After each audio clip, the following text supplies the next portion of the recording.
the early 1200s, St. Francis received a special call from God. He was praying before the crucifix in a little church called San Damiano, which was falling apart, and he heard the voice of Jesus say, "Francis, rebuild my church." He heard that 3 times, and he thought that it was about rebuilding a church that's falling down. So he rebuilt the first church that was falling down, San Damiano, a second one called St. Peter, and a third one, which was his favorite, St. Mary of the Angels. The little chapel of St. Mary of the Angels, also known as the Portiuncula, is a most sacred place to the Franciscans. It was here that one night in 1216, when Francis was praying alone in this tiny chapel, that Christ and Our Lady, surrounded by angels, appeared to him. Jesus asked him what he desired for the salvation of souls, and St. Francis prayed that whoever came to visit the chapel would be granted complete forgiveness of their sins. St. Francis then went to Pope Honorius III, who approved this indulgence. This became known as the Pardon of Assisi. For St. Francis of Assisi, the Portiuncula, the little portion, the Church of St. Mary of the Angels, was a place of mercy for him, and he wanted all to be able to experience that mercy. But St. Francis's life had not always been one of prayer and poverty.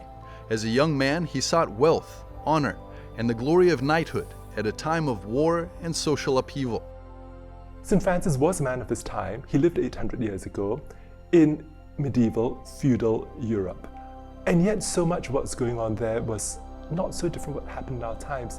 There were strong political and religious forces that were fighting with each other, causing all sorts of pain and damage and turmoil and confusion. One of the decisive moments of Francis's conversion came when he encountered a leper on the road.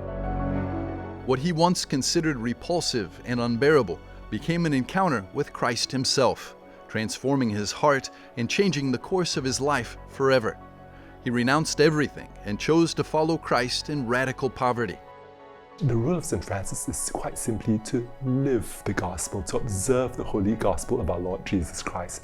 So it's about celebrating gospel life, a life that is meant to be lived in the freedom of the sons and daughters of God, and with a love that is without fear, because we know we are beloved, and that's the message we want to preach. In 1224, Francis retreated to Mount Verna in Tuscany, seeking solitude and deeper union with Christ. There, during prayer, 802 years ago, he received the gift of the stigmata. For Francis, receiving the stigmata is an event of major importance. It is the pinnacle of his spiritual life. Through these stigmata, Francis experiences both death and resurrection with Christ. They become a fundamental and entirely new way for him to engage with reality, humanity, and even with God.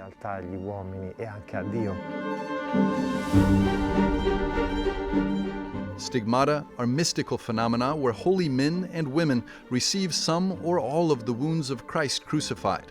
They're believed to be a sign of closeness to God through sharing in the suffering of Jesus. At La Verna, Francis brought to fulfillment his deepest spiritual journey, a total union with Christ, so complete that he became like the one he loved.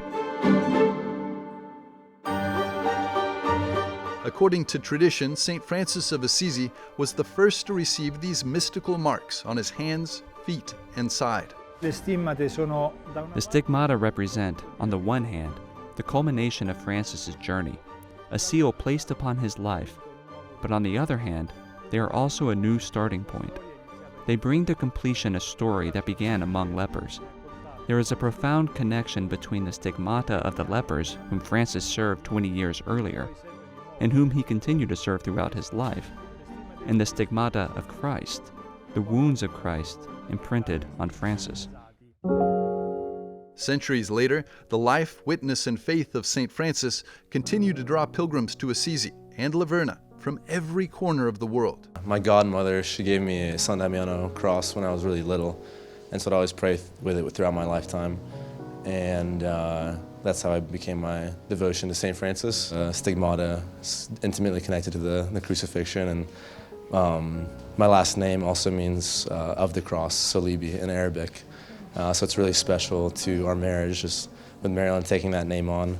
And because When I wanted to be a sister, I asked the Lord that my title could be of the cross. That was like the one thing I wanted, and then I met him when I wasn't called to the religious life, and his last name means of the cross. Francis's message, known by most as a call to follow Christ with simplicity, humility, and love, especially through closeness to the poor, care for creation, and a commitment to peace, continues to inspire the Church 8 centuries later. To commemorate the 800th anniversary of the saint's death and honor his desire for all to obtain God's mercy, Pope Leo proclaimed a special year of St. Francis on January the 10th, 2026. 800 years later, Pope Leo, in his wisdom and graciousness, has said, yep, we're going to honor the intention of St. Francis to say plenary indulgence for all who come to any Franciscan church, not only for Franciscan priests and religious, for all priests and religious and members of consecrated life and societies of apostolic life, for all faithful and who can't come to the church, and even for those who are sick, have to be at home or in hospital, those who are bedridden, who can't come to the church, but have that spiritual desire to unite themselves with this Franciscan Jubilee. From Assisi to the world, the legacy of St. Francis continues to live on. Behind the Franciscan Jubilee year is his invitation to live the gospel, a call that remains as relevant as ever.